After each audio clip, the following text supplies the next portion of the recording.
Selamat Selamat malam, Pak.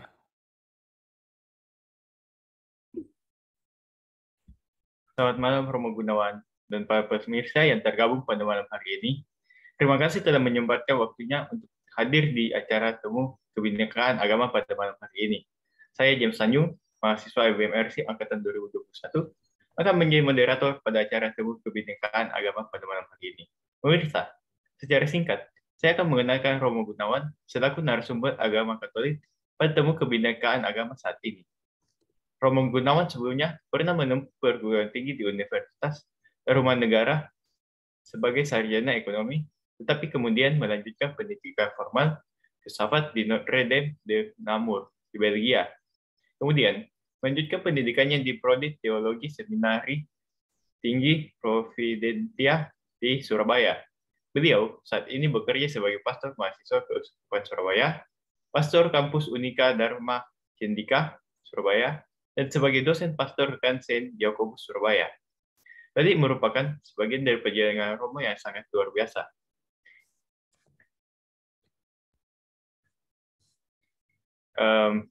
Bagi para pemirsa yang ingin bertanya, bisa langsung melakukan raise atau bertanya melalui kolom chat. Terus kami akan memasuki dalam diskusinya. Pertanyaan pertama, apa yang menjadi intisari dari ajaran agama Katolik? Sorry James, ulangin tolong. Apa yang menjadi intisari dari ajaran agama Katolik?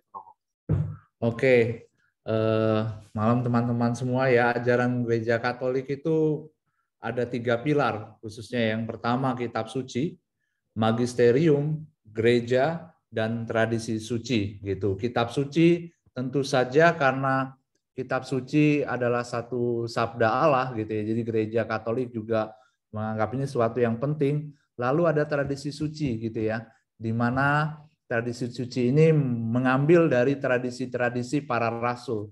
Sedangkan magisterium gereja ini adalah pengajaran-pengajaran yang dilakukan oleh Paus gitu ya. Paus itu adalah pemimpin gereja Katolik karena dia adalah satu generasi gitu ya. Jadi artinya pewaris tahta dari Santo Petrus sampai sekarang kita kenal dengan Paus Fransiskus kalau teman-teman tahu ya. Jadi Paus Fransiskus adalah Paus Gereja Katolik yang sekarang. Nah, di situ dia akan mengajarnya banyak sekali buku-buku dokumen-dokumen, terutama tentang misalnya tentang perdamaian dunia, ada 14 dokumen, Pacem in Terris, misalnya Annuncia Docima. Pacem in Terris ini adalah dikeluarkan oleh Paus sebelumnya gitu. Yang terkenal adalah Laudato Si gitu ya, tentang alam, bagaimana gereja juga memperhatikan alam dan sebagainya. Itu yang paling poinnya ya. Lalu tentang 7 sakramen, tentu saja ada sakramen-sakramen di dalam gereja Katolik. Itu sakramen pertama, sakramen baptis, sakramen ekaristi, sakramen tobat atau pengakuan dosa, sakramen krisma, sakramen pengurapan orang sakit, sakramen imamat, dan sakramen perkawinan. Jadi 7 sakramen gitu. Kurang lebih seperti itu. Kalau kurang jelas, mungkin teman-teman bisa bertanya gitu ya James ya. Atau apa ada pertanyaan dari teman-teman, jangan sungkan. Begitu James. Thank you. Baik Romo. Jadi kesimpulannya itu, intisarinya itu ada kitab suci, tradisi, dan magisterium suci. Baik, kita masuk ke pertanyaan selanjutnya. Itu bagaimana sebenarnya konsep ketuhanan dalam agama Katolik?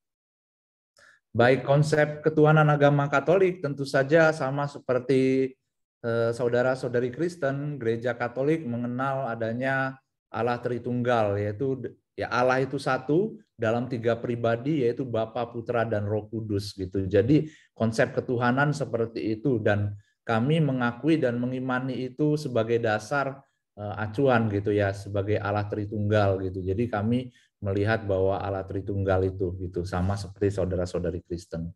Begitu James kalau konsep ketuhanan ya.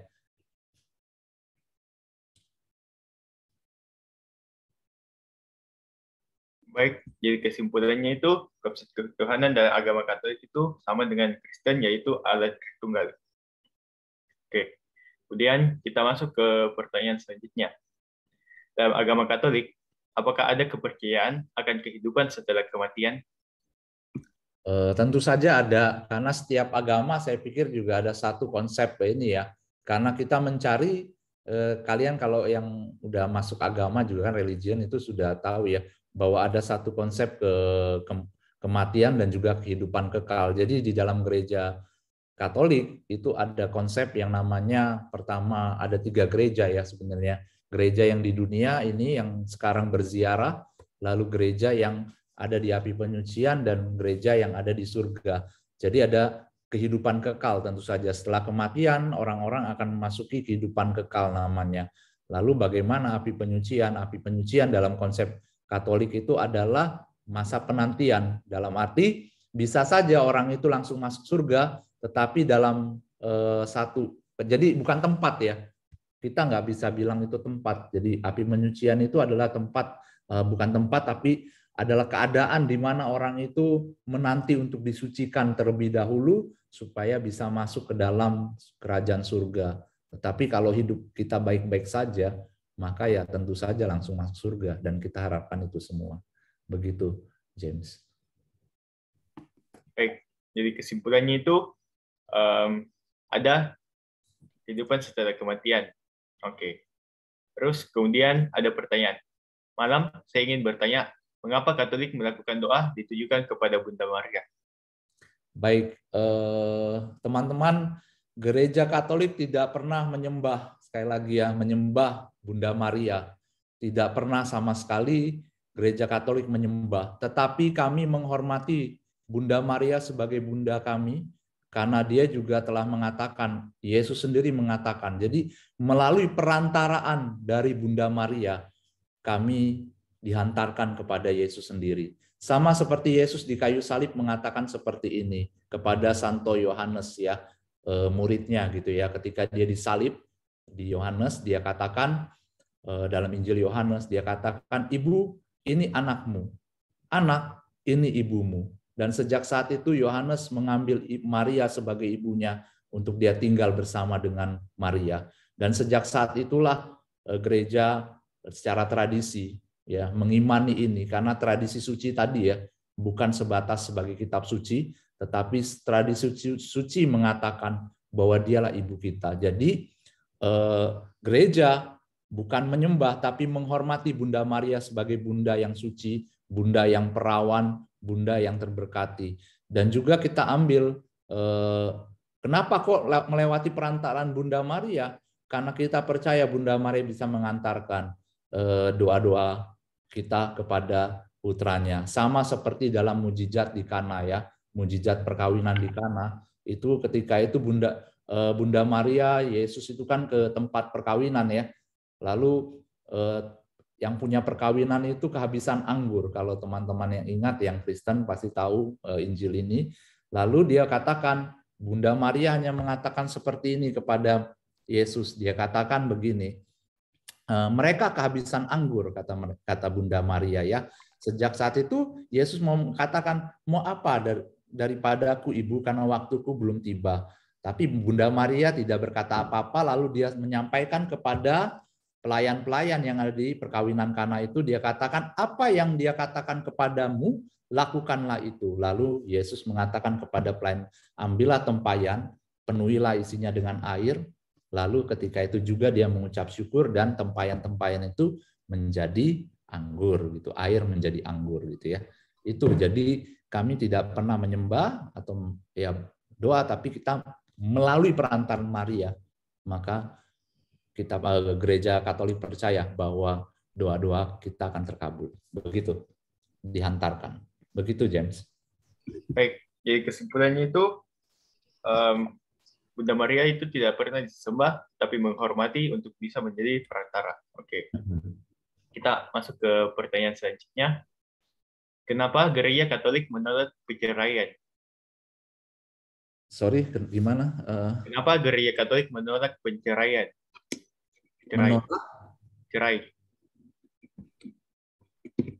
Menolak terjadinya cerai. Cerai. Jadi kayak setelah menikah itu nggak bisa berpisah. Ya. Kenapa gereja Katolik tidak menolak cerai. perceraian, ya. Ya, Karena kembali ke kitab suci gitu. Sebelum ini mungkin teman-teman yang mau langsung nggak di chat langsung ngomong nggak apa-apa ya James ya, begitu ya, supaya saya juga bisa dengar suaranya, betul loh. ya, bisa. Jadi teman-teman yang mau langsung buka mic-nya langsung aja yang ngomong bertanya. Kenapa gereja Katolik menolak perceraian? Karena di kitab suci mengatakan apa yang telah disatukan oleh manusia tidak dapat diceraikan. Apa yang disatukan oleh Tuhan tidak dapat diceraikan oleh manusia. Matius 19 itu ya. Jadi mengacu pada ini, maka gereja melihat bahwa perkawinan itu tidak bisa diceraikan gitu. Oleh karena itu apa yang disatukan oleh Allah tidak dapat diceraikan manusia. Mereka bukan lagi dua melainkan satu. Lalu di dalam kitab suci orang-orang ahli-ahli Taurat menanyakan kepada Yesus, "Guru, kenapa kok Musa memberikan surat cerai tetapi kamu tidak?" gitu ya. Lalu Yesus katakan, "Karena ketegaran hati kalianlah maka Musa memberikan surat cerai gitu. Tapi pada dasarnya bahwa apa yang telah disatukan oleh Allah tidak dapat diceraikan manusia. Oleh karena itu, selain itu dalam kitab suci, yang kedua adalah kasih itu menurut saya adalah sebuah pengorbanan gitu ya. Kita tidak bisa melihat bahwa oh saya mengasihi dia karena dia ini gitu ya. Saya mencintai dia karena dia ini gitu, enggak. Oleh karena itu nanti ketika teman-teman yang dalam pernikahan, karena kalau saya nggak menikah ya, imam Katolik dalam gereja Katolik menghidupi kehidupan selibat, tapi bagi teman-teman yang menikah akan ada sebuah janji. Janji itu mengatakan seperti ini gitu ya. Saya misalnya ya, Gunawan mengambil engkau misalnya Stefani sebagai istri saya dalam suka dan duka, untung dan malang, ya, waktu sehat maupun sakit sampai maut memisahkan gitu. Itu tanda-tandanya dan bahwa gereja Katolik memegang ini sebagai kekuatan gitu ya, kekuatan. Itu sih James gitu. Baik. Jadi kesimpulannya itu karena telah tertulis di kitab suci apa yang dipersatukan oleh Allah tidak bisa diceraikan oleh manusia. Oke. Kita masuk ke pertanyaan selanjutnya. Ini malam promo, saya mau bertanya. Jika konsep ketuhanan Katolik sama dengan Kristen, yaitu Allah Tritunggal, kenapa bisa pecah jadi dua agama? Baik, ini sejarah panjang yang saya nggak bisa ceritakan gitu ya, karena 2000 tahun lalu gitu ya, dan ini cukup panjang gitu, bisa memakan waktu 1 tahun untuk satu mata kuliah tentang sejarah gereja gitu ya. Jadi intinya gitu, perpecahan ini terjadi banyak hal gitu ya, terutama tentang teologinya yang berbeda. Perlu teman-teman ketahui bahwa gereja Protestan hadir melalui Martin Luther, salah satunya gitu ya. Ada 2, Martin Luther dan satu lagi tokoh yang paling utama. Mungkin masih banyak yang lain yang saya tidak tahu. Tetapi Martin Luther ini adalah dulunya seorang imam seperti saya gitu ya. Dia seorang imam Katolik gitu.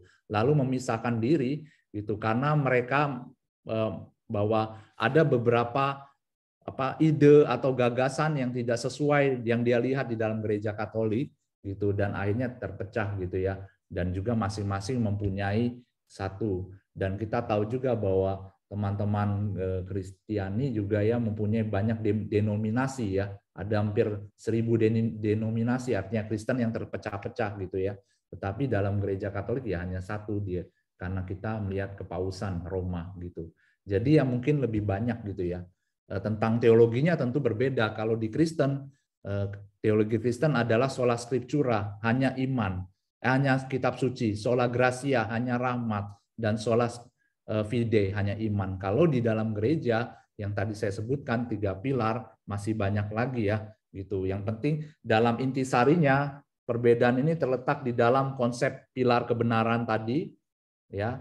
Kalau yang Katolik kan memegang kitab suci, tradisi suci, dan magisterium gereja, sedangkan konsep otoritas tentu saja bahwa di gereja Katolik memegang satu otoritas tertinggi yaitu paus sebagai primat yang utama gitu. Karena sampai saat ini gereja mengakui bahwa Yesus mewariskannya kepada Santo Petrus. Dia katakan, Petrus, di bawah batu karang ini aku akan mendirikan jemaatku dan alam maut tidak pernah memisahkan. Dan sampai sekarang Petrus itu meneruskan kepada paus berikutnya, paus berikutnya, paus berikutnya, paus berikutnya sampai Paus Fransiskus. Dan jenazah Petrus ada di Roma gitu ya, tepatnya di Basilika Saint Peter gitu di Roma.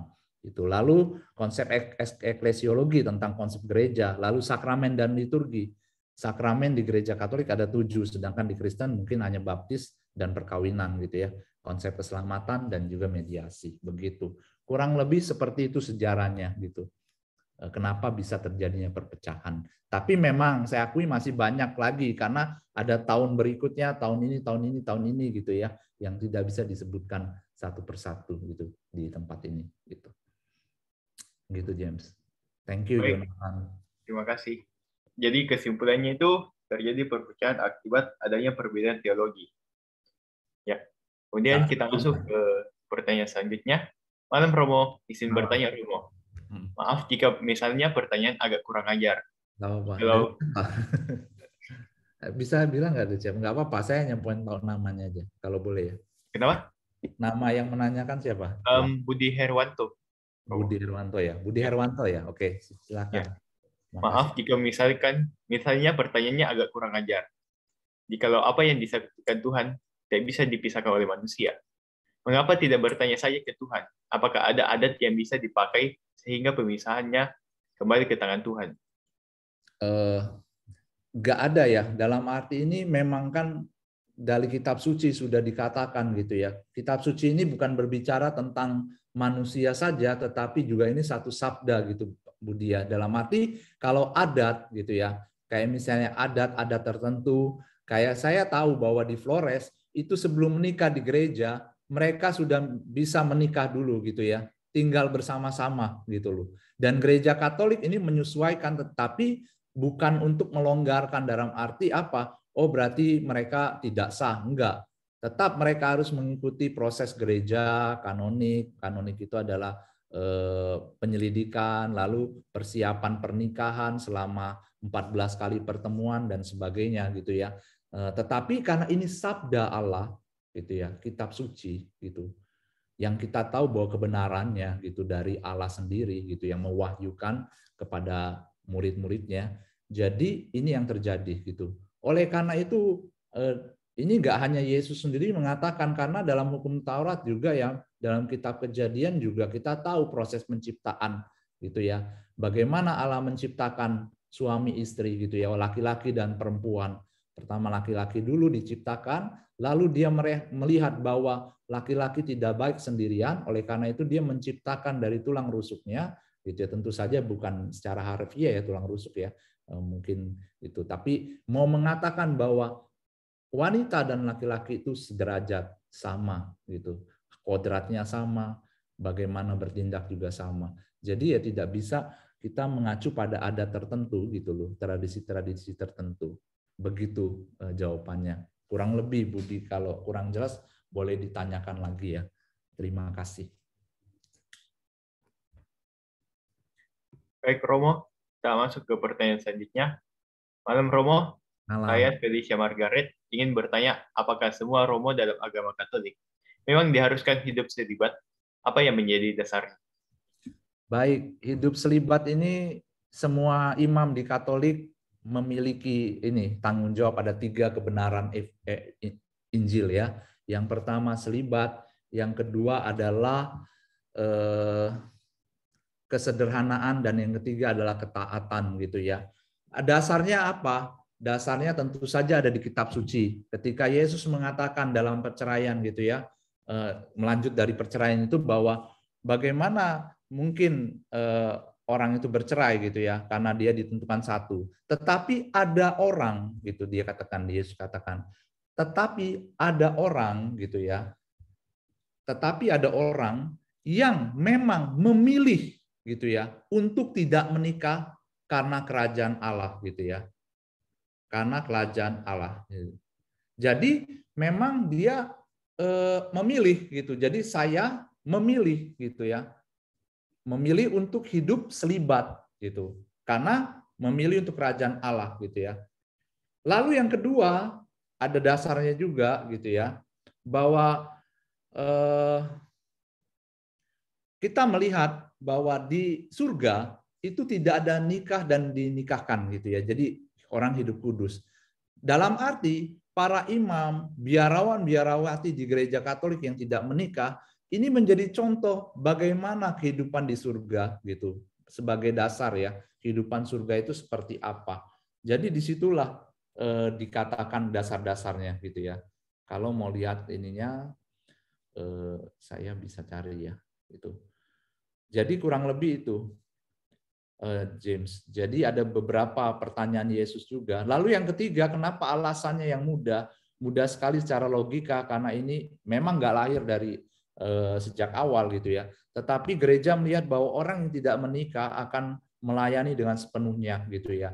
Ketika itu saya misalnya dipanggil untuk perminyakan atau untuk mengkremasi atau untuk memberi minyak orang sakit pada saat jam 2 malam gitu. Kalau saya mempunyai istri dan anak-anak, maka saya tidak bisa berangkat langsung gitu. Tapi karena hidup saya memang dikhususkan untuk umat di Surabaya, maka kapanpun saya dibutuhkan, saya akan berangkat. Mau jam 2 pagi, jam 3 pagi harus ke rumah sakit, ke RKZ atau apapun. Jadi ya saya berangkat gitu. Kurang lebih seperti itu. Cuman nanti saya akan jelaskan lagi lebih dalam ya. Dalam arti gitu. Kurang lebih seperti itu, James. Baik, Romo. Jadi kesimpulannya itu ada 3 tanggung jawab: Injil, selibat, kesederhanaan, dan ketaatan. Terus yang menjadi dasarnya adalah kitab suci. Kemudian kita masuk ke pertanyaan selanjutnya, Romo. Ya, mengingatkan untuk para peserta, ini kalian bisa langsung unmute jika ingin bertanya. Iya, nggak apa-apa. Saya mau dengar suaranya juga teman-teman. Jadi jangan malu ya, James. Kita berdua. Malam Kak, izin bertanya. Kalau semisal sudah menikah, namun salah satunya memiliki sikap yang buruk dan tidak bisa toleransi, apakah ada pengampunan untuk cerai atau ada solusi lain jika memang orangnya tidak mau berubah? Baik, siapa ya? Pertanyaan siapa itu ya? Pertanyaannya ini langsung ditujukan ke saya, jadi saya kurang tahu bisa disebutkan namanya. Nggak apa-apa. Jadi begini, kurang lebih begini ya. Di dalam gereja Katolik juga nggak mendukung kekerasan gitu ya. Dalam arti ketika salah satu, saya nggak mau bilang bahwa cewek atau cowok ya, nanti dikira apa gitu ya. Salah satu pasangan dipukuli misalnya ya, wah jangan ya sudah, namanya saya suami atau istri yang setia, saya nggak dipukuli nggak apa-apa ya, jangan gitu ya. Perlu ada satu konsolidasi, artinya pertama ya memang mengampuni, yang kedua harus pisah dulu, pisah rumah, pisah ranjang itu dalam arti pisah ranjang itu bukan ranjang dipisah ya, tetapi kalian pisah rumah gitu misalnya ya, bukan kalian lah ya, suami istri pokoknya ya, kalian kan masih belajar, suami istri ini pisah rumah dulu, untuk ya jangan lama-lama, sebulan, 2 bulan, 3 bulan lupa bahwa saya punya suami atau istri, enggak. Tapi dalam sebulan, 2 bulan, 3 bulan ini gitu, carilah pertolongan. Misalnya biasanya di gereja Katolik, orang-orang yang dalam masalah seperti itu, baik tindak kekerasan atau perselingkuhan dan sebagainya, mereka akan didampingi oleh para imam dan juga psikolog gitu ya, konsultasi keluarga, bagaimana permasalahan pemecahannya dan sebagainya gitu ya. Lalu tindakan yang berikutnya, kalau memang sudah mentok sekali ya, di dalam gereja Katolik ada yang namanya anulasi atau pembatalan gitu, bukan perceraian, pembatalan, tapi ini jangan dilakukan, jarang sekali. Pembatalan itu terjadi kenapa? Karena diselidiki, karena di gereja Katolik juga ada hakim ya, hakim gereja. Jadi ketika ada seseorang yang misalnya bermasalah dalam keluarga, ketika mereka mau dalam proses pembatalan nikah ini, mereka akan ke hakim itu. Ada saksinya, ada segalanya, ditelusurilah dari sejak dulu. Oh, pemukulan ini ada. Kenapa? Apakah dulu pas pacaran ada bibit-bibit nih para pasangan ini memukul gitu pada saat pacaran? Kalau ada, mungkin saja bisa terjadi, tapi proses anulasi ini sangat sulit untuk dilakukan, jarang sekali terjadi. Kalau misalnya ketika dalam proses kanonik ya, nah di dalam gereja Katolik ada namanya proses kanonik. Oh, saya cinta kok sama dia sebelum menikah ya. Saya ini sangat mau sama dia dengan kehendak bebas saya menikah dengan dia. Ya itu berarti sah gitu di mata Tuhan. Tapi bukan berarti menjadi alasan gitu ya. Wah saya dipukulin, ya udah cerai aja deh gitu. Nggak ada gitu. Karena zaman dulu kita bisa mencontoh orang tua kita ya. Nggak tahu orang tua saya walaupun bertengkar seperti apapun, mereka memegang teguh komitmen gitu. Bukan janji, komitmen. Kasih itu bisa mungkin saja berkurang. Cinta itu kasih nggak mungkin berkurang. Cinta, perasaan cinta itu mungkin saja bisa berkurang ya. Tetapi kita melihat komitmennya dan gereja melihat komitmen ini gitu. Gitu Jamie. Baik, jadi kesimpulannya itu tidak bisa bercerai tetapi yang ada pembatalan. Kemudian dipersilakan kepada Jonathan Emmanuel untuk dapat langsung unmute. Tes suaranya masuk? Masuk, Jonathan. Sip. Oke, Romo mau nanya, kalau dari sudut pandang Katolik ini pernikahan lintas agama itu boleh atau enggak? Soalnya setahu saya kayak salah satu dari sisi suami atau dari sisi istri itu harus ngalah gitu. Oke ya. Jadi ini ya, ini juga rame loh ya. Kan ada lihat ya di mana gitu ya di Semarang ya. Jadi Islam dengan Katolik saya buka ini ya. Sebenarnya itu nggak ada masalah gitu loh. Sejak zaman dulu kala 4 tahun 5 tahun sejak saya jadi imam baru 5 tahun ya. Perkawinan beda agama di gereja Katolik itu diperbolehkan gitu loh. Diperbolehkan sekali gitu ya. Tetapi memang harus benar-benar dipikirkan oleh kedua mempelai gitu loh. Dalam arti benar nggak saya mau menikah beda agama? Kalau iya, maka ya perlu toleransi tentu saja gitu ya. Toleransi dalam arti yang laki-laki misalnya pihak Katolik memberikan toleransi kepada yang beda agama atau beda gereja, yang beda gereja atau beda agama tentu saja memberikan juga toleransi kepada pihak Katolik. Memang harus menikah di gereja Katolik dulu gitu karena untuk kesahannya gitu ya, karena ada beberapa syarat janji yang memang harus dihadiri oleh imamnya gitu loh Jonathan. Jadi kayak tadi janji pernikahan itu harus dilakukan oleh imam sendiri untuk mensahkan itu sebagai sakramen gitu atau pemberkatan. Lalu ada memang yang beda agama atau beda gereja itu terkena hukum gereja Katolik tentu saja. Contohnya gitu ya, mendidik anak dengan baik secara iman gereja Katolik dari kecil mungkin dibaptis secara Katolik gitu. Jadi bukan berarti yang pihak istri atau pihak perempuan atau laki-laki mengalah untuk menjadi Katolik, nggak ada. Jadi nggak ada proses pemaksaan seperti itu. Mereka harus saling toleransi satu sama lain gitu. Begitu Jonathan. Cukup jelas atau mau ditanyakan lagi? Silakan. Mau nambah lagi dikit Romo. Silakan. Itu kalau misalnya punya anak itu anaknya gimana Romo? Kan kalau kita nyuruh milih gitu kan nggak mungkin kan masih kecil itu. Betul. Nah, dari kecil itu ada proses memang kan tadi saya sudah katakan bahwa dia akan terkena hukum gereja Katolik ya, yang beda gereja atau beda agama. Jadi dalam satu perjanjiannya memang harus mendidik iman anak secara gereja Katolik, iman Katolik. Jadi sejak kecil ketika lahir ya dibaptis secara Katolik gitu. Begitu Jonathan. Oke, baik Romo. Terima kasih. Ya, makasih. Silakan ada yang bertanya, silakan kayak Jonathan langsung speak ya, nggak apa-apa. Itu ada tuh kayaknya. Ya, dipersilakan 035 Aulia Valencia untuk langsung unmute. Silakan Aulia. Malam Romo, saya tadi yang bertanya kenapa kok Katolik itu menggunakan Bunda Maria sebagai perantara. Kenapa kok nggak langsung direct ke Tuhan Yesus yang dipercaya sebagai juru selamat yang hidup gitu? Kenapa harus menggunakan perantara? Terima kasih Romo. Terima kasih Aulia. Bukan berarti jadi kita memakai perantara itu dalam arti kita nggak perlu berdoa kepada Tuhan Yesus ya. Jadi intinya bahwa gereja Katolik langsung ke Tuhan Yesus gitu. Tetapi ini sebagai bentuk devosi, artinya perantara Maria. Jadi banyak sekali ya devosi-devosi yang ada di dalam gereja Katolik. Salah satu contohnya Santo Santa gitu ya, melalui perantaraan mereka juga. Dan juga kedua, ya tadi seperti saya katakan bahwa Bunda Maria ini dihormati gitu, sesuai dengan kitab suci tadi. Bukan berarti kalau gitu saya langsung berdoa dulu ke Bunda Maria baru ke Yesus. Enggak, kita direct juga langsung ke Yesus. Tetapi dengan mohon bantuan dari Bunda Maria ini juga mengantar gitu loh. Membantu mengantar gitu. Bukan berarti kita mengikuti, oh kalau gitu ke Bunda Maria dulu, nanti Bunda Maria menyampaikan ke Yesus. Enggak. Kita langsung ke Yesus, kita meminta kepada Yesus.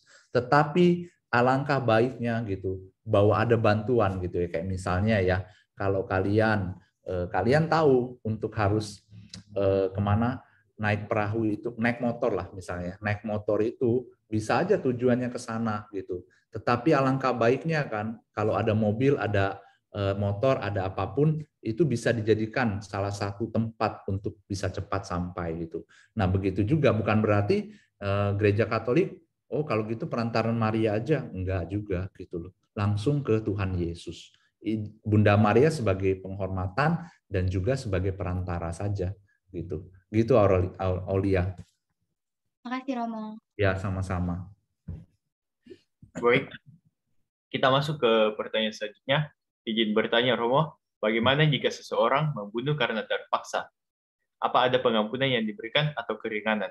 Sorry, membunuh? Iya, membunuh. Oh, membunuh karena terpaksa. Jadi kita perlu lihat, ini ada tentang moral ya, moral gereja tentu saja. Tentu saja membunuh itu salah satu dosa gitu ya. Tetapi kan kalau dalam proses penyelidikan hukum, baik hukum sipil maupun hukum sipil ya, moral dulu lah saya tanyakan ya. Ketika itu dilihat dulu, kenapa dia membunuh gitu loh. Membunuhnya kenapa? Apa hanya secara sengaja dia membunuh atau dia membela diri gitu ya. Pada saat membela diri ternyata ada kejadian pembunuhan. Nah, itu kan jadi hukumannya pasti berbeda gitu antara yang sengaja atau membela diri gitu ya. Begitu juga dengan dosa. Ada dosa ringan, ada dosa berat gitu ya. Dalam gereja Katolik kita kenal dosa itu apa? Ada satu kemampuan gitu ya. Ada satu kemauan, mau, mampu, dan bisa. Mau, mampu, dan bisa ini apa? Ada intensinya dalam arti, oh gini, misalnya saya merampok, saya mau merampok nih. Saya melihat ada kesempatan, di situ ada emas. Rencana dari awal saya mau mengambil emas itu. Gitu. Ada kesempatan, orangnya ternyata pergi. Gitu ya. Dan terjadilah tindakan mencuri itu. Itu lebih berat dosanya daripada karena dia mau mengobati orang, tidak ada kesempatan ya. Intensinya bukan mau mencuri, gitu, mau mengambil. Tetapi dia mengambil karena dia mau membantu mamanya mungkin yang sakit atau ayahnya yang sakit, itu dosa ringan. Jadi bisa dibandingkan begitu. Pasti ada pengampunan tentu saja, gitu ya. Begitu jawaban saya. Baik. Jadi ini dilihat melalui dua aspek, dari aspek moral dan juga dosa. Oke. Kita masuk ke pertanyaan selanjutnya. Kak, titip pertanyaan untuk Romo. Saya mau bertanya, apakah benar ada gereja yang memperbolehkan pernikahan beda agama, contohnya Katolik dan Kristen? Apa ada hukumnya untuk pernikahan beda agama? Ini gimana, Romo? Mau dijawab lagi atau di-skip? Ini saya jawab ya secara singkat. Yang Kristen mungkin tanya Bu Abigail yang lebih tahu ya, gitu ya secara Kristen. Tetapi ya Katolik ya boleh, beda agama, beda gereja. Jadi boleh diperbolehkan. Memang harus ada surat izin dari gereja Katolik ya, otoritas mengatakan bahwa dia menikah gereja gitu. Beda gereja, beda agama. Jadi nggak ada masalah sama sekali gitu.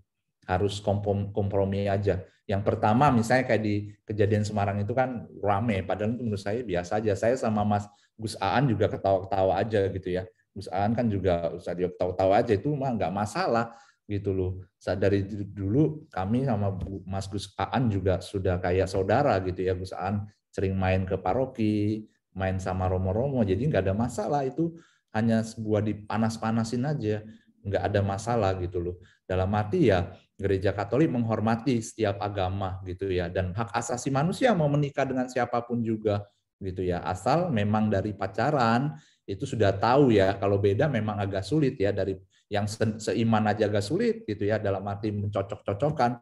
Tapi kalau beda agama atau beda gereja tentu saja lebih sulit lagi, lebih kerja keras lagi gitu loh. Gitu sih. James. Romo. Oke, kita masuk ke pertanyaan selanjutnya.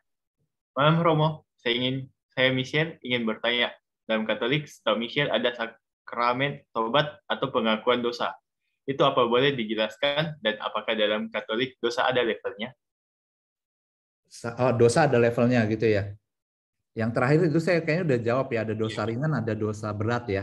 Tadi Ya, ada. gitu. Saya sudah sudah saya berikan gitu. Nah, untuk sakramen tobat ini tentu saja ada di dalam gereja Katolik ya gitu. Sakramen tobat ini adalah salah satu sakramen yang diberikan oleh. Jadi saya mau mengatakan kepada teman-teman semua bahwa sakramen itu bukanlah gereja yang membuat, tetapi Kristus sendiri yang menciptakan gitu. Kayak sakramen Ekaristi, misa. Misa itu sakramen Ekaristi. Nanti apa bedanya? Mungkin teman-teman boleh bertanya gitu ya. Apa perbedaannya gitu? Sakramen Ekaristi dengan perjamuan kudus misalnya apa gitu ya. Terus kenapa kok sakramen tobat ini diberikan gitu? Kita tahu bahwa sakramen tobat ini adalah Kristus sendiri yang menghendaki ketika dia berkata kepada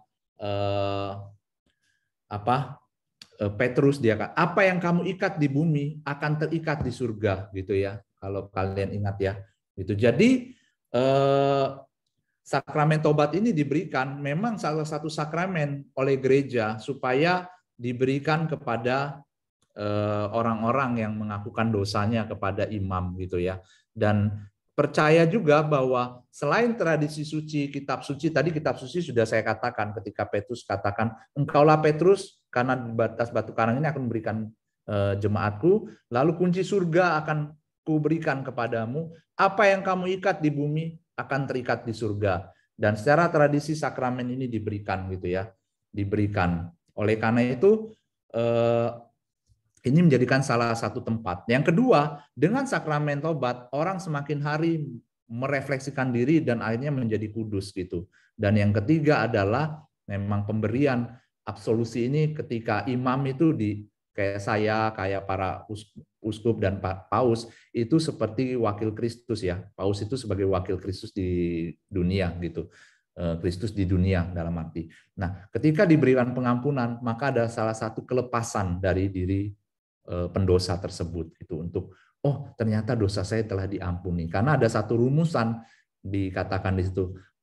Allah yang Maha Rahim telah mendamaikan dunia dengan dirinya dalam wafat dan kebangkitan putranya. Oleh sebab itu saya atas kuasa yang diberikan gereja kepada saya melepaskan dari segala dosa-dosamu dalam nama Bapa, Putra dan Roh Kudus. Amin gitu. Setelah itu dia merasa bahwa ya memang sungguh Tuhan yang mengampuni gitu. Dan ada satu kelegaan dalam diri mereka gitu. Itu yang salah satu. Ya tentu ada tiga tadi ya, kitab suci, tradisi gereja dan juga magisterium. Gitu. Oke, baik, kita masuk ke pertanyaan selanjutnya.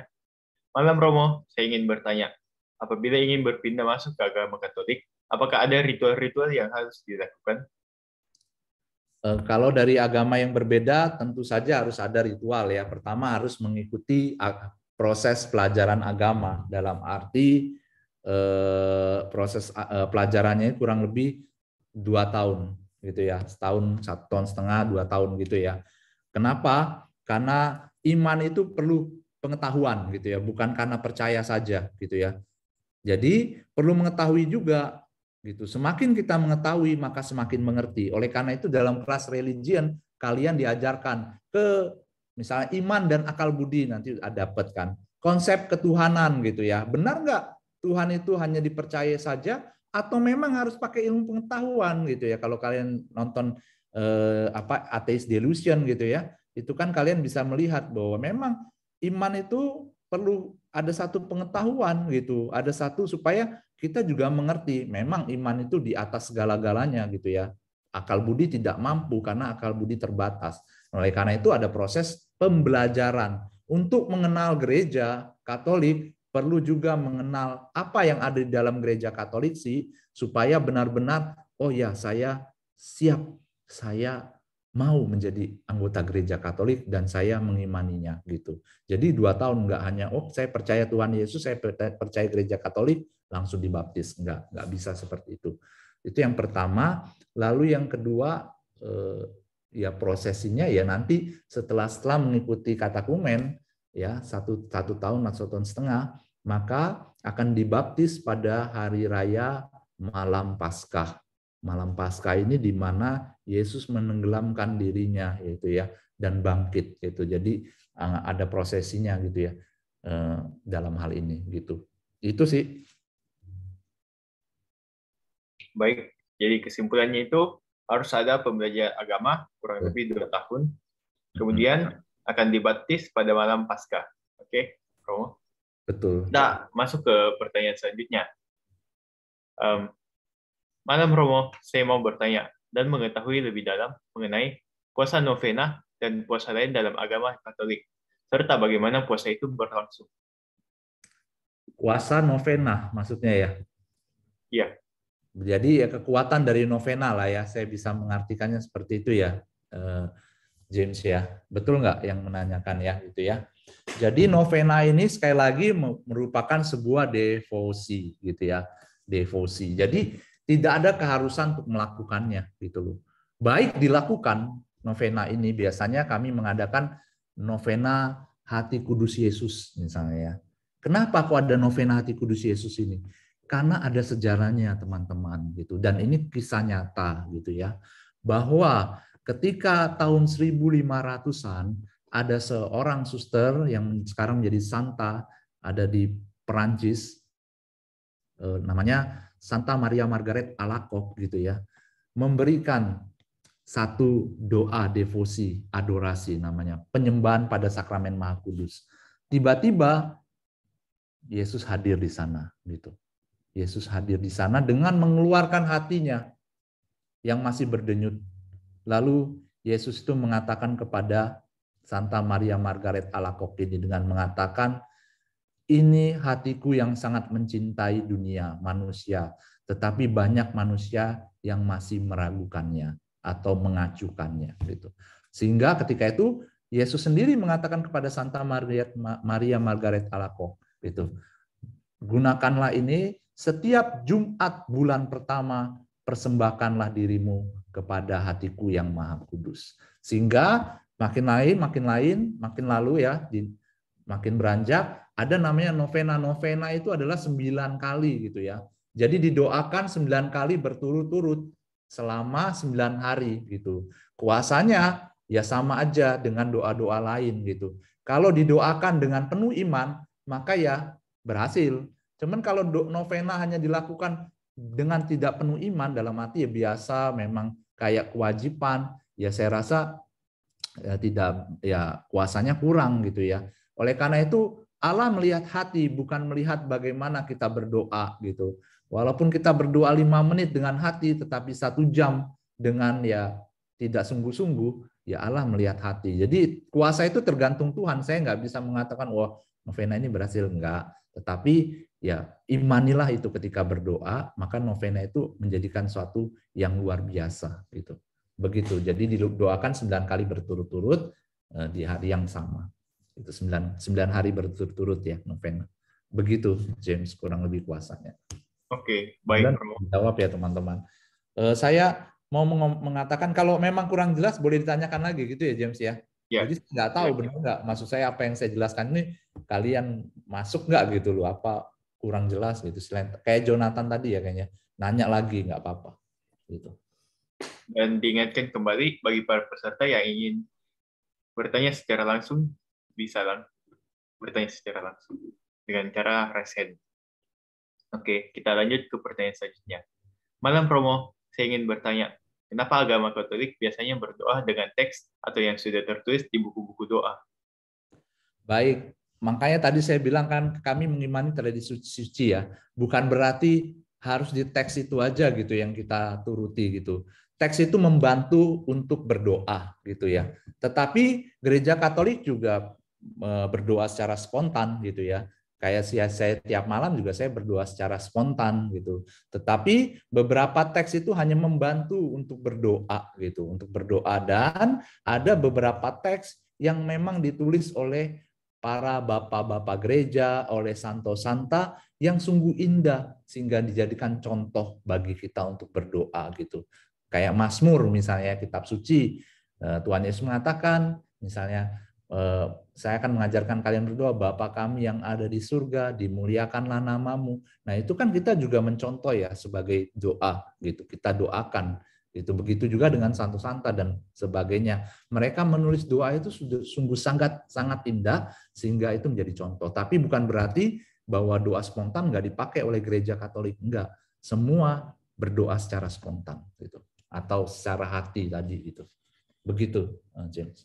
Baik, jadi kesimpulannya itu buku-buku doa itu membantu untuk berdoa dan dapat membantu dalam berdoa. Oke. Madam Romo, saya ingin bertanya, apa yang menjadi dasar dalam pemilihan paus yang notabene-nya hanya satu dan memimpin semua umat Katolik di seluruh dunia? Notabene bagaimana cara pemilihan paus gitu ya? Saya rasa seperti itu ya. Ya. Paus ini dipilih oleh beberapa uskup gitu ya. Jadi seluruh dunia mungkin ada 500-an uskup gitu ya. Baik di Arab Saudi, di manapun gitu yang ada dalam gereja Katolik yang mempunyai pemimpin. Kayak di Surabaya kami ada namanya uskup gitu. Uskup adalah pemimpin lokal. Tapi dia paus itu sebenarnya juga uskup ya, tapi karena dia kediamannya di Roma gitu ya. Tetapi dia dipilih sebagai primat paus, sebagai kalau mereka misalnya uskup dan paus berkumpul itu merupakan jadi satu fraternal atau persaudaraan gitu. Jadi sama-sama uskup gitu, tetapi ada pausnya gitu. Nah, paus ini dipilih bagaimana? Enggak langsung serta-merta dipilih. Jadi ketika uskup itu berkumpul, mereka akan sebulan dikunci di satu rumah atau apartemen gitu ya, yang besar kayak biara. Mereka berdoa, mereka memilih gitu dari beberapa yang dipilih, misalnya ada 20 nama yang keluar, mana yang terbaik gitu ya, dipilih lagi. Notabene-nya apa sih? Yang pertama dia sudah minimal bisa berbahasa misalnya. Terus baik secara moral, iman, dan juga tidak melakukan hal yang negatif gitu ya. Jadi moralnya baik, terus imannya kuat gitu ya. Dan yang satu adalah bisa mengajar. Dalam arti dia punya pengetahuan yang baik dan semuanya gitu ya.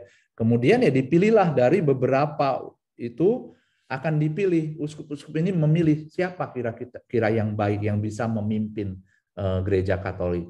Dan ketika nama satu keluar, ya kalau di gereja Katolik itu biasanya setiap hari ya, kalau kalian nonton pemilihan paus di YouTube itu, kalau dimasukkan, dibakar kan, kertas itu dibakar ya, dibakar. Kalau belum ada pausnya yang terpilih, maka dibakar dan hasilnya asapnya warnanya hitam.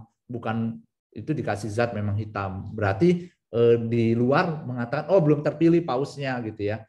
Tetapi sudah terpilih pausnya, maka satu kertas itu akan dibakar dan akhirnya cerobong dalam Vatikan itu akan keluar putih, maka langsung mereka berteriak, oh ternyata sudah terpilih paus gitu. Akhirnya paus akan mengatakan satu kata atau kalimat gitu ya.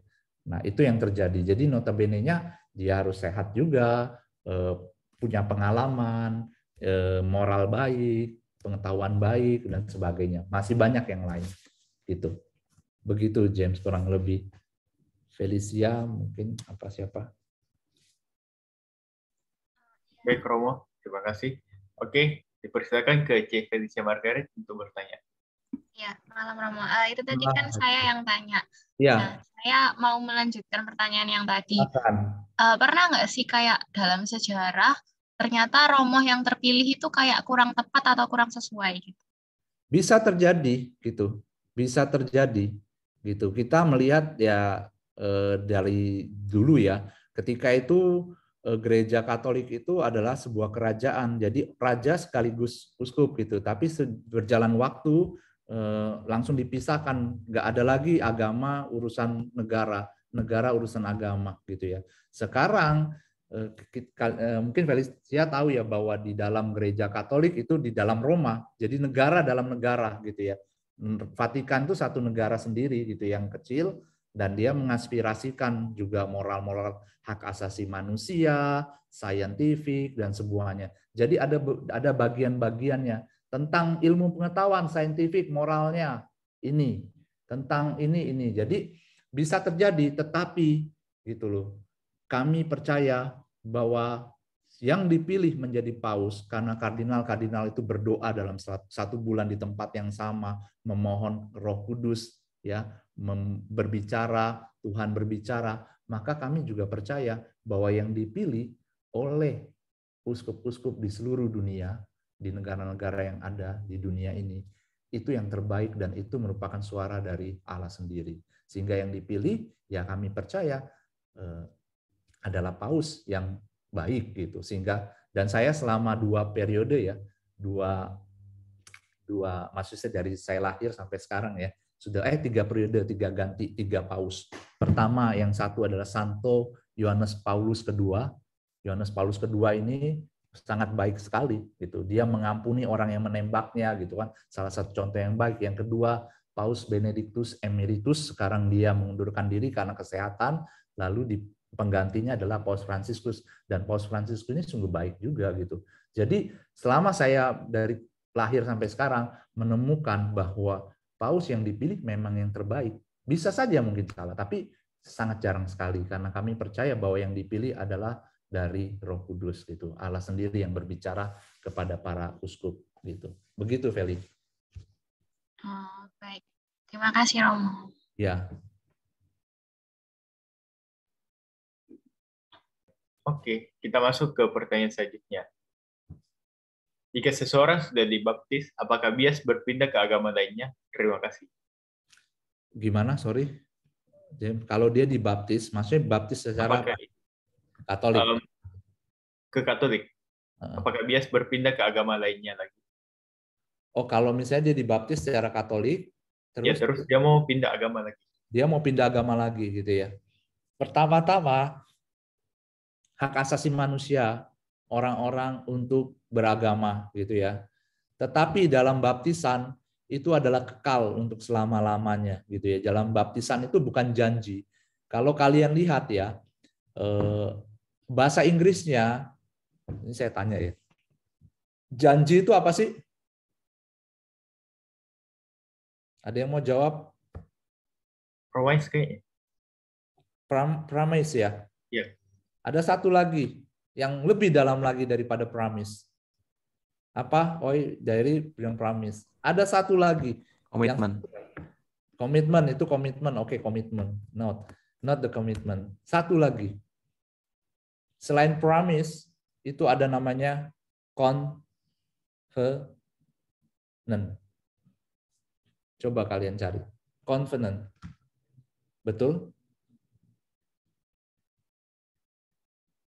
Coba. Covenant is agreement, accord gitu ya. Jadi dia berjanji. Nah, Allah dalam gerejanya ini tidak memakai hanya kata promise. Kalau promise itu bisa di-broke gitu. Kalau covenant ini lebih dalam, artinya dia mencap gitu ya. Kalau di dalam kerajaan atau dimanapun kalian pernah lihat ya ada cincin gitu ya. Ini kalau dia cincin itu ditempelkan di amplop, itu disegel, artinya disegel, dicap gitu.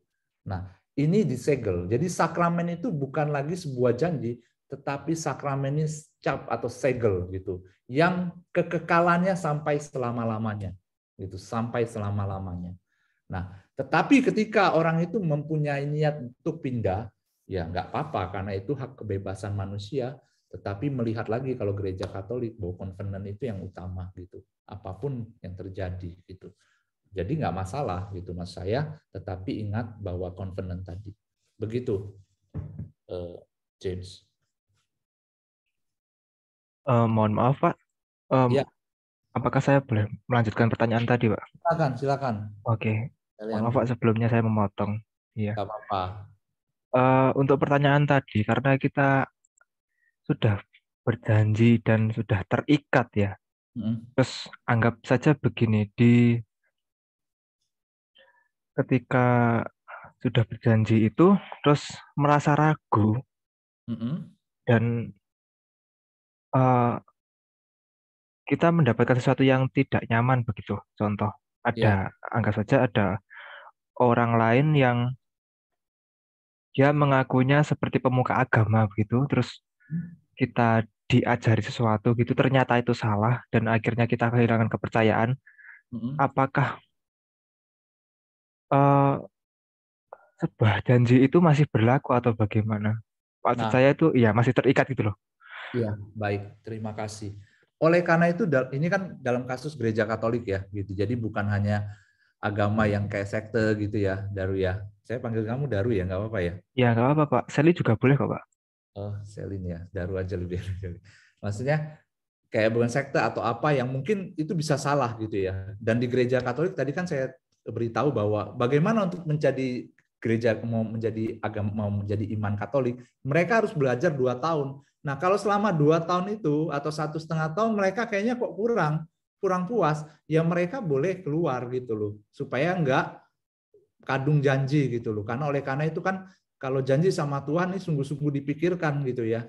Jadi jangan bukan berarti oh saya lagi ini enggak. Jadi 2 tahun itu masa proses di mana sungguh-sungguh setuju enggak apa yang diajarkan gereja Katolik? Apa ya benar enggak ya gereja Katolik ini gitu. Ketika itu sudah oke dan yakin, saya rasa enggak ada yang terjadi untuk waduh nyesel saya gitu ya atau wah gitu Daru. Jadi benar-benar harus dipikirkan komitmen ini, bukan hanya komitmen untuk, oleh karena itu saya bilang ya, komitmen ini bukan hanya untuk sekali 2 kali gitu. Komitmennya harus dipikirkan sungguh-sungguh gitu. Sama aja kalau kalian menikah nih dengan pasangan, ini kan sungguh-sungguh gitu, bukan main-main gitu ya. Nah, jadi ya ini masa ya kalau Jonathan bilang masih coba mungkin pacaran itu ya benar-benar dimantapkan. Nah, Daru, jadi kalau di gereja Katolik ada masa namanya ya melihat, mengukur, sungguh-sungguh nggak saya mau gitu. Jadi jangan sampai 2 tahun ini percaya-percaya aja, nggak mau nanya apapun, kalau ada kejanggalan, akhirnya nanti menyesal. Pun kalau menyesal ya, gitu ya. Tadi Daru bilang, wah ternyata saya diajak dan ternyata ajarannya salah gitu ya. Ya sudah, berarti memilih yang terbaik gitu. Tapi komitmen tadi adalah saya rasa pertahankan komitmen itu gitu ya. Saya nggak bisa berandai-andai. Soalnya takutnya kalau misalnya di sini nggak baik, di situ nggak baik, gonta-ganti bisa dipertanyakan agamanya ataukah orang yang tidak bisa berkomitmen gitu loh. Gitu Daru. Tetapi Oke. yang itu 1,5 tahun itu benar-benar dipikirkan. Oh, terima kasih Pak. Berarti nggak kita pindah agama gitu terus langsung dibaptis atau proses semacam, tapi kita harus belajar terlebih dahulu Pak. Betul, Oke, Pak. kalau di gereja Katolik ya. Kalau di Oke, gereja Pak. Katolik. Terima Harus. kasih Pak. Saya baru tahu ini pengalaman baru ini. Ya, aduh. Oke, kita masuk ke pertanyaan selanjutnya. Malam Romo, mohon maaf sebelumnya. Saya ingin bertanya, apa sih perbedaan antara kepercayaan Kristen dan Katolik? Bukankah keduanya sama-sama pengikut Yesus? Baik, tadi sudah dikatakan ya bahwa ada berapa banyak tentang ajaran gitu ya. Salah satu contohnya yang saya katakan bahwa tadi adalah pilar kebenaran lah gitu ya. Pilar kebenaran ini gitu. Yang Kristen itu melihat bahwa sola scriptura hanya kitab suci. Sola gratia hanya rahmat, sola fide hanya iman gitu ya.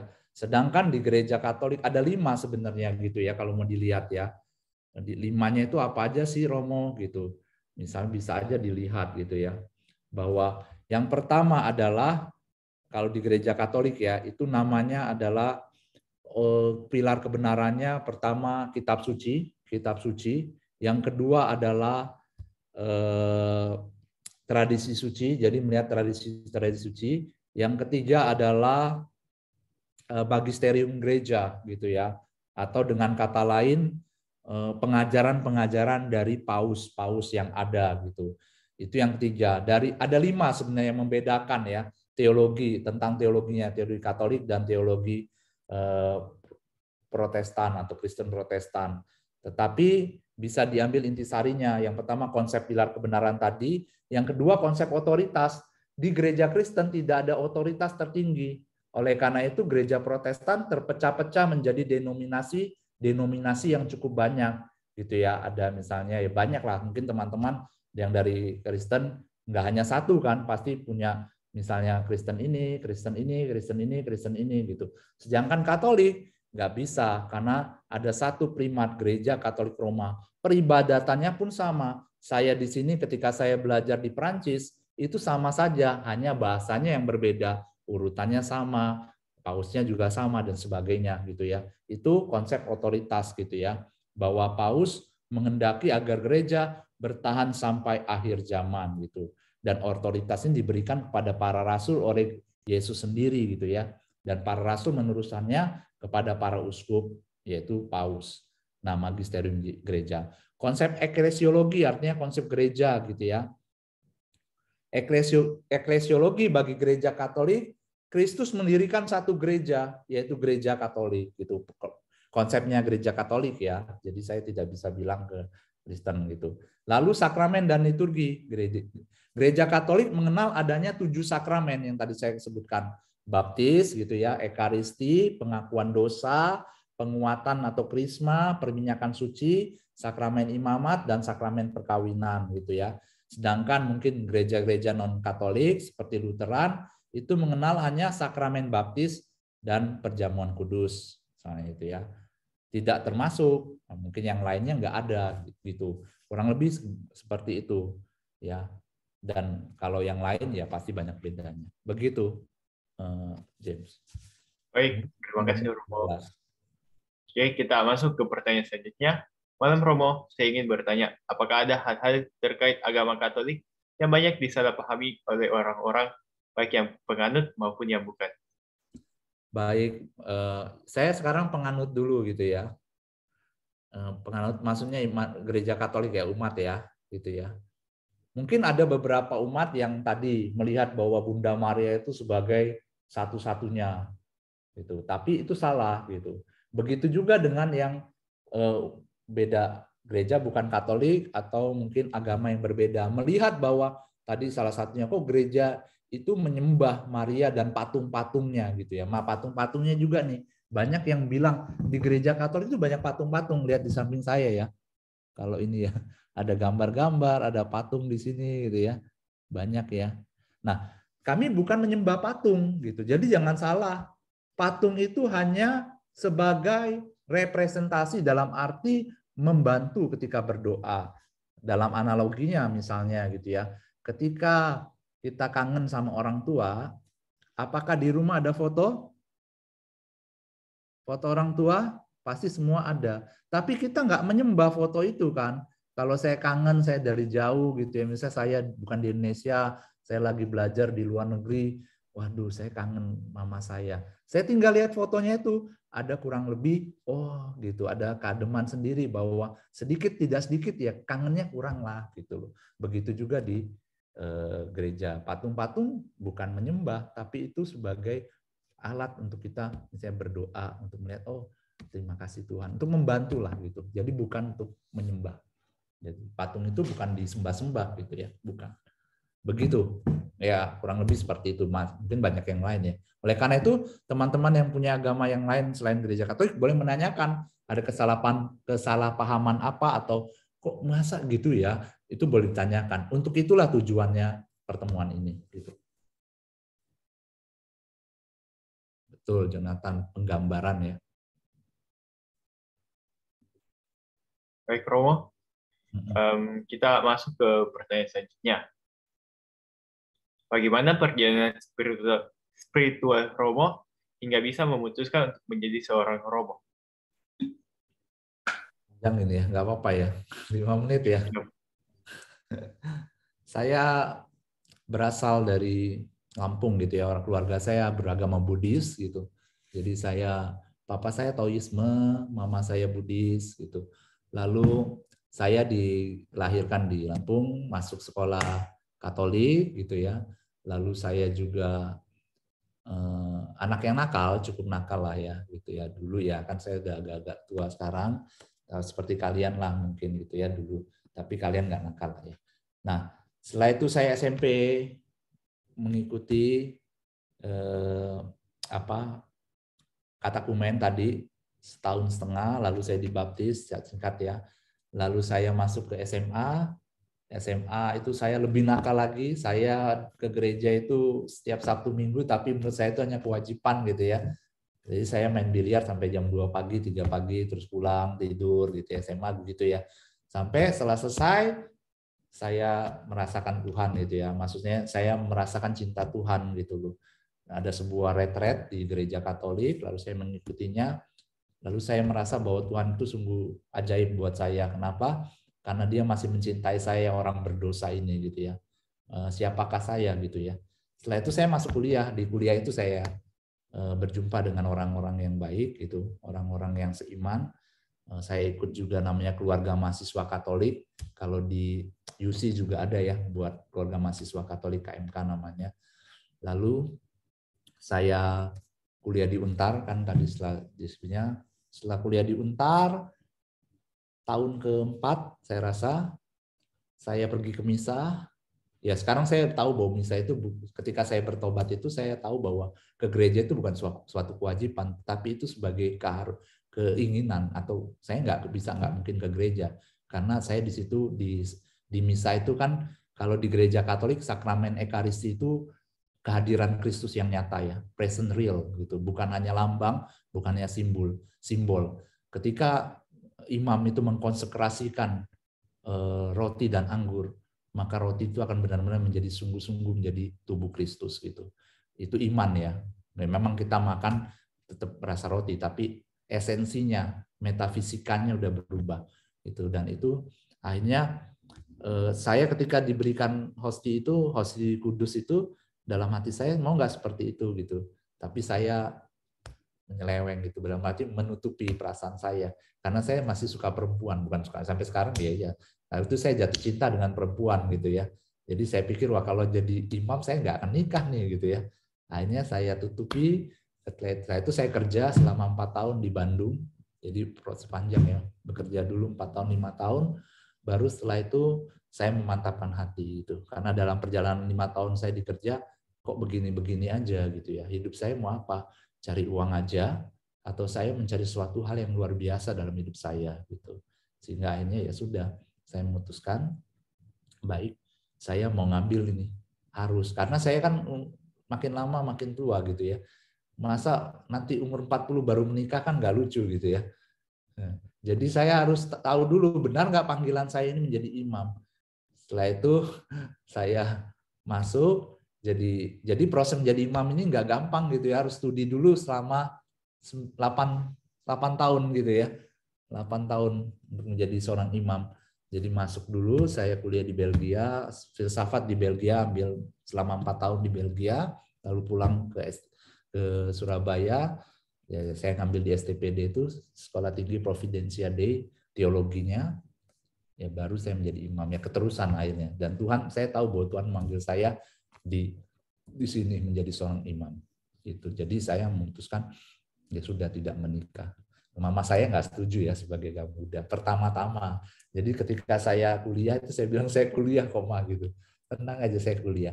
Tetapi pas terakhirnya ketika saya mau ditabiskan menjadi seorang imam, saya mengatakan kepada mama saya, itu mah nanti setelah ini saya nggak akan menikah lagi ya. Karena dulu itu ketika saya masih frater, mama saya sering godain saya gitu. Itu temanmu sudah nikah, gitu. Tapi saya diam aja. Ya sudah, saya ambil keputusan untuk tidak menikah. Tapi mama saya dengan senang hati menerimanya gitu. Dalam hati dia katakan ya kalau memang keputusan itu yang terbaik, lakukanlah itu. Dan sampai sekarang saya masih mencintai sebagai imam. Rohani itu menurut saya sebagai adventure gitu ya. Jadi bersama Tuhan itu adventure kok gitu menurut saya. Jadi luar biasa lah gitu. Saya nggak akan pernah kenal namanya Blitar, Pacitan dan semuanya itu kalau saya nggak pernah mengikuti Tuhan gitu loh. Ya, jadi ya salah satu tantangan buat saya. Begitu James, kurang lebih ya seperti saya. Baik, terima kasih Roma. Kita mengingatkan bagi para hadirin bisa langsung jika ingin bertanya bisa langsung mengirim pertanyaan di kolom chat atau melakukan raise hand. Kemudian kita masuk ke pertanyaan selanjutnya. Bagaimana cara untuk menumbuhkan toleransi dalam beragama? Bagaimana? Toleransi dalam beragama. Oke, pertama, penting sekali toleransi beragama gitu ya. Apa yang kita lakukan hari ini adalah bentuk satu pengembangan toleransi menurut saya. Toleransi itu bisa tidak terjadi karena kita mempunyai pandangan yang sempit terhadap agama-agama lain. Kita mempunyai pandangan negatif terhadap agama-agama lain gitu ya. Bukan berarti kita kurang pengetahuan, kita merasa bahwa pengetahuan kita terhadap agama lain itu sudah cukup, atau saya ini sudah baik mengenal agama lain. Tentu padahal kita belum tahu gitu ya. Ketika kita sudah mempersepsikan dari diri kita bahwa oh agama itu seperti ini tanpa mendengarkan langsung, kayak Pak Johan bilang, tanpa mendengar langsung pemuka agamanya mengatakan apa, bagaimana kita bisa menghakimi, memberi satu persepsi bahwa oh itu agama itu salah. Oleh karena itu penting untuk pengetahuan yang luas tentang agama-agama lain, itu supaya agama kita nggak menjadi picik gitu ya dalam hal pikiran kita, oh gini-gini salah ternyata. Itu yang kedua adalah ya belajar untuk sungguh-sungguh menghargai bahwa semua agama itu mengajarkan satu tentang kebenaran dan kebaikan gitu. Tidak ada agama apapun yang tidak mengajarkan kebaikan gitu ya. Dan yang ketiga, terbuka terhadap perbedaan. Kita ini Indonesia gitu ya. Kita ini Indonesia. Dengan melihat kita yang ada di sini, kita melihat pasti perbedaan. Ada yang sipit, ada yang belok, ada yang kuning, ada yang putih dan sebagainya. Suku bahasa kita juga berbeda-beda gitu loh. Oleh karena itu terbuka dengan yang lainnya sungguh baik. Lalu mengadakan dialog, interdialog satu sama lain gitu ya. Jadi dialog satu dengan yang lain. Bukan untuk mempertahankan apa pendapat kita, tetapi minimal mendengarkan apa yang mereka punya. Harta apa yang mereka punya. Gitu. Dan harta apa yang kita punya tentu saja. Setelah itu terjadilah gitu toleransi yang baik. Begitu, James. Jadi kesimpulannya itu bagaimana menumbuhkan toleransi dalam agama itu salah satunya dengan cara seperti saat ini kita lakukan dalam berdiskusi lintas agama. Kita masuk ke pertanyaan selanjutnya. Malam Kak, izin bertanya. Maaf jika tidak sopan. Jika ada perempuan yang sudah tidak perawan namun bertaubat, apa masih bisa untuk menjadi suster? Tentu saja bisa. Jadi gini loh, suster ini bukan diukur dari perawan atau birawan atau imamnya diukur perjaka atau tidak perjaka gitu ya. Dulu mungkin aja gitu, mungkin aja ada imam yang sungguh mungkin bandel gitu ya. Tetapi Tuhan tidak melihat masa lalunya gitu. Jadi panggilan imam ini bukan karena keinginan saya juga, tetapi ini Tuhan yang memanggil pertama-tama. Itulah iman gitu ya. Jadi panggilan menjadi imam ini adalah sebuah panggilan iman maksud saya. Ketika Tuhan memanggil, saya menjawab. Saya ingat ketika saya masih melakukan misa harian gitu ya. Ketika itu juga, ketika saya melihat hosti itu, orang yang membagikan hosti itu dalam diri saya mengatakan mau nggak seperti itu bisa membagikan tubuh Kristus. Dari situlah menurut saya itu panggilan awal saya gitu ya, di mana Tuhan memanggil. Bukan berarti Tuhan tiba-tiba dengan suaranya keras, "Hei Gunawan, kamu saya panggil menjadi imam." Enggak. Itu proses perjalanan setelahnya itu ya, untuk melihat oh ternyata saya dipanggil oleh Tuhan, saya bisa. Jadi iman itu adalah jawaban gitu ya, antara Tuhan yang memanggil dan kita yang menjawab gitu. Kalau saya nggak menjawab panggilan Tuhan, maka tidak terjadilah saya menjadi imam. Atau kalau Tuhan tidak memanggil, saya mau semampu apapun, bekerja keras, nilai bagus, semuanya. Kalau Tuhan nggak memanggil, saya nggak bisa menjadi imam gitu ya. Jadi Tuhan tidak melihat lagi sisi masa lalu, tapi Tuhan melihat bagaimana sekarang kamu berada. Gitu. Maukah kamu berada dan mengikuti saya? Disitulah Tuhan melihat gitu ya. Jadi itu ya. Jadi nggak masalah gitu. Kecuali kalau sudah jadi suster ya atau jadi imam malah dia melanggar kaul kemurniannya. Nah itu yang bahaya gitu ya. Gitu. Nah balik lagi komitmen gitu ya. Saya mempunyai komitmen bukan berarti saya nggak suka cewek ya gitu ya. Bukan berarti saya ini nggak normal ya. Untuk menjadi seorang imam salah satunya adalah normal. Dia masih suka cewek gitu ya. Tetapi ya komitmen, saya sudah berjanji di hadapan Tuhan bahwa saya memilih untuk hidup selibat sampai selama-lamanya. Sama seperti kalian lah ya. Seperti kalian nanti menikah ya. Kalian misalnya tergoda dengan wanita atau laki-laki lain, tidak mungkin dong kalian mau langsung ngambil. Ya harus komitmen, saya punya istri, saya punya suami. Saya memegang kembali komitmen saya. Begitu. Jadi nggak masalah. Begitu, James. Baik, terima kasih Romo. Jadi kesimpulannya itu bisa, tetapi bisa. Kemudian Tuhan tidak melihat masa lalu. Oke, dipersilakan kepada si Leandaru untuk langsung bertanya. Halo Romo, selamat malam. Saya ingin bertanya kembali. Silakan. Ya, mengenai topik pernikahan ya. Sebenarnya di agama Katolik itu memperbolehkan poligami atau enggak sih? Kalau diperbolehkan juga ya. Kalau diperbolehkan apa persyaratannya, terus apa yang enggak boleh dilanggar dan semacamnya. Seperti itu, Romo. Terima kasih. Terima kasih, Daru. Di dalam gereja Katolik monogami artinya satu ya. Hakikatnya adalah yang pertama tak terceraikan tadi, jadi ya tentu saja kesatuan monogami gitu. Antara laki-laki dan perempuan gitu ya. Bukan satu antara laki-laki dengan laki-laki atau perempuan dengan perempuan gitu ya. Enggak.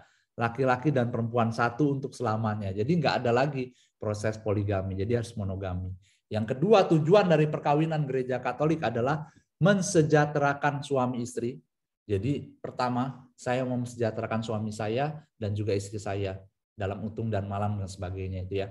Yang kedua adalah tujuannya procreation, artinya keturunan gitu ya. Dan yang ketiga adalah mendidik anak gitu. Itu yang tujuannya. Jadi nggak ada poligami di dalam gereja Katolik. Melanjutkan pertanyaan tadi, Rom.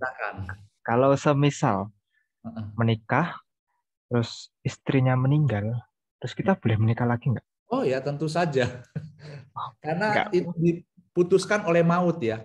Jadi di gereja Katolik itu ada satu yang bisa, karena kan janji ini bukan karena diputuskan oleh manusia ya, tapi kehendak Allah gitu ya. Jadi diputuskan oleh maut itu. Meninggal antara satu, maksudnya suaminya meninggal atau istri meninggal, mereka boleh menikah lagi ketika ada mau menikah. Kalau nggak mau menikah juga nggak apa-apa gitu loh. Ya. Terima kasih. Sama-sama, Daru. Aurel sama Derli ini, wah satu ruangan ini. Ya, selamat malam Romo. Sorry ini baru join, nggak tahu pertanyaannya udah ditanyain atau belum. Aku mau tanyain, aku punya study case itu kasusnya di mana cowok ini itu mempunyai mental problem gitu, dan mental problemnya ini muncul-munculan. Nah si cewek ini nggak tahu bahwa si cowok punya mental problem itu, dan mereka akhirnya menikah gitu dalam Katolik. Nah, apakah terus berujung di mana si cowok ini malah KDRT gitu, dan karena mental problemnya itu, ya, apakah menurut Romo sendiri apakah boleh ya untuk berpisah atau bercerai dalam Katolik? Saya jelaskan. Di gereja Katolik nggak ada bercerai ya, kata-kata bercerai, tapi adanya pembatalan. Pembatalan itu terjadi kenapa? Seperti kasusnya kamu, Daryl, gitu ya. Daryl ya. Kasus kamu tadi di case, misalnya sejak pacaran 2 tahun ya, saya nggak tahu siapa, misalnya Budi sama Tina gitu ya. Budi ini ada psycho sedikit yang nggak diketahui oleh Tina gitu ya. Kadang muncul, tapi dia nggak pernah tuh melihat. Nah, ketika menikah terjadi tiba-tiba begitu muncul terjadi tindakan kekerasan, bisa mengajukan proses anulasi tadi ke gereja. Dengan cara apa ya? Menghadirkan saksi. Misalnya saudara-saudaranya mengetahui bahwa dia psycho nih, atau teman-temannya nih pernah melihat bahwa dia seperti ini. Bisa kemungkinan terjadi pembatalan nikah tersebut gitu. Ya, tetapi pertama-tama ya diusahakan untuk kebaikan bersama. Dalam arti siapa tahu Tuhan bisa menyembuhkan si cowok ini gitu ya, suaminya. Tetapi kalau sudah lama-lama udah bilang wah kayaknya sulit, nggak bisa, ini udah kayak darah daging gitu ya, susah disembuhkan, psikiater sudah dilakukan, proses penyembuhan nggak bisa. Nah ini boleh mengajukan itu dengan hakim gereja. Jadi dihadirkan saksi, pernah nggak ngelihat nih selama pacaran, pernah nggak ada tendensi seperti ini? Kalau nggak ada, teman-temannya pernah nggak melihat cowok ini seperti itu menjadi kesaksian gitu. Jadi bisa pembatalan ya, bukan perceraian. Begitu. Baik, terima kasih Romo. Sama-sama. Romo, ini waktunya kan sudah tersisa 6 menit. Terus kemudian ada 2 pertanyaan di kolom chat. Ini mau di... Nggak apa-apa, saya cepat jawabnya. Apa aja? Oke. Apa? Pertanyaannya, Malam Romo, saya ingin bertanya. Seperti yang saya tahu, untuk doa novena dalam Katolik harus dilakukan di jam yang sama setiap harinya. Apakah benar doa tersebut wajib dilakukan di jam yang sama untuk setiap harinya? Dan apa tujuan dari pemilihan jam yang sama tersebut? Baik, sebaiknya dilakukan dengan hari yang sama dan jam yang sama, karena untuk menyatakan bahwa kesungguhan hati untuk berdoa. Baik, saya mau sungguh-sungguh nih melakukan novena ini karena ini menjadi satu permohonan gitu ya. Tetapi bukanlah menjadi patokan ketika jam itu tidak bisa. Ketika itu, karena sekali lagi saya katakan Allah melihat hati gitu ya, hati yang mau berdoa. Tetapi baiknya kesungguhan hati ini juga dilakukan ketika hari yang sama dan yang jam sama. Supaya saya ngambil satu komitmen untuk sungguh-sungguh karena saya mau berdoa dengan permohonan tertentu supaya dikabulkan. Tetapi kalau nggak bisa dalam jam yang sama, ya Tuhan juga nggak marah gitu. Yang penting hati kita yang mau berdoa. Begitu James. Kurang lebih. Ya. Cukup itu si siapa? Made Dewi, oke nggak jawabannya?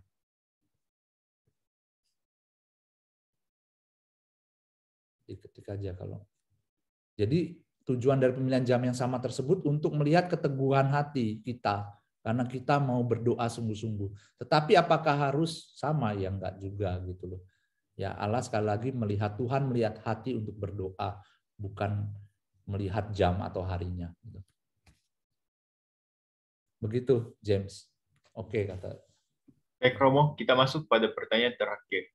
Malam Kak, izin bertanya, jika menjadi Romo, apakah harus meninggalkan keluarga dan duniawi seperti biksu di agama Buddha, atau masih mengikuti acara keluarga dan lain-lain? Enggak, saya enggak meninggalkan keluarga, gitu. Tapi saya mementingkan kepentingan pelayanan dan Tuhan daripada keluarga. Ketika keluarga saya mengalami masalah, ya saya mesti ke keluarga saya ya. Tapi ya begitu. Saya menjadi imam ini, mama saya sangat senang sekali karena saya punya waktu untuk telepon dia. Daripada kakak-kakak saya yang punya suami atau punya anak-anak kan mungkin repot sendiri ya dengan keluarga. Tapi kalau saya nggak ada yang mesti saya perhatikan, ya mama saya yang saya perhatikan. Karena papa saya sudah nggak ada, jadi mama saya yang saya perhatikan. Jadi menjadi imam tidak harus, apalagi imam projo ya, gitu. Tidak meninggalkan, masih imam diosesan ya, tidak meninggalkan keluarga. Jauh dari keluarga memang. Karena mama saya di Lampung, saya di sini. Tetapi dengan adanya komunikasi, saya lebih mudah dan saya bisa telepon, video call kapanpun saya mau. Ketika mama saya sakit, saya bisa mengunjunginya, gitu. Tetapi ya memang jaraknya berbeda, gitu. Jadi nggak harus meninggalkan kayak biksu ya. Duniawi ya tentu saja ya. Tapi imam kan memang untuk duniawi ya. Imam ini untuk umat yang ada di dunia. Kadang-kala juga saya mesti tahu apa kegemarannya gitu untuk melihat, untuk membantu gitu ya. Jadi nggak harus mengasingkan diri. Ada biarawan-biarawati yang mengasingkan diri, memang itu tugasnya gitu loh. Kalau imam tugasnya memang harus ada berada di tengah-tengah umat untuk menjaga, untuk mengayomi, untuk memberikan makanan rohani bagi umat. Tetapi biarawan-biarawati itu ada yang di gunung, dia bekerja di ladang, peternakan, berdoa. Jadi kegiatannya berdoa dan bekerja gitu. Begitu, Jim. Baik, terima kasih Romo. Tadi merupakan pertanyaan terakhir. Sekarang dipersilakan bagi Romo untuk memberikan closing statement.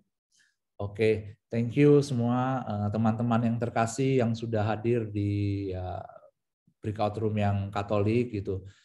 Saya senang berjumpa dengan kalian. Terutama dengan ini juga kita bisa memahami perbedaan masing-masing. Perbedaan ini bukanlah kejahatan, melainkan perbedaan ini merupakan kekayaan bagi kita semua yang perlu kita rawat, kita ramu gitu ya, untuk kekuatan bangsa Indonesia, Begitu aja. Terima kasih banyak. Tuhan berkati dan sehat-sehat selalu ya. Itu. Oke, baik. Kita sekarang pada saat ini akan memasuki sesi foto. Diharapkan bagi para peserta yang tergabung dalam webinar ini bisa on cam. Iya, foto loh. Karena nanti masuk AFL kan. Masih foto juga. Teman-teman jangan lupa foto diri sendiri loh. Bahwa mengikuti ini. Supaya AFL-nya lancar.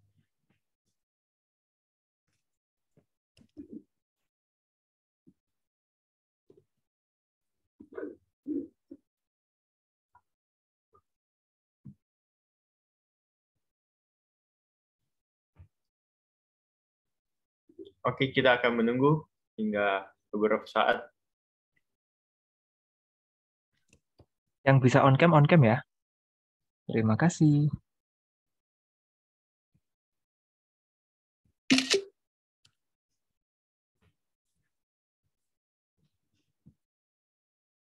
Ya udah semua. Satu, masih ada yang on. Udah semua? Oke, 1, 2. Oke, 1, 2, 3. Terima kasih. Thank you semuanya. Thank you, Romo. Thank you. God bless. Ini kita masih belum live room loh. Mau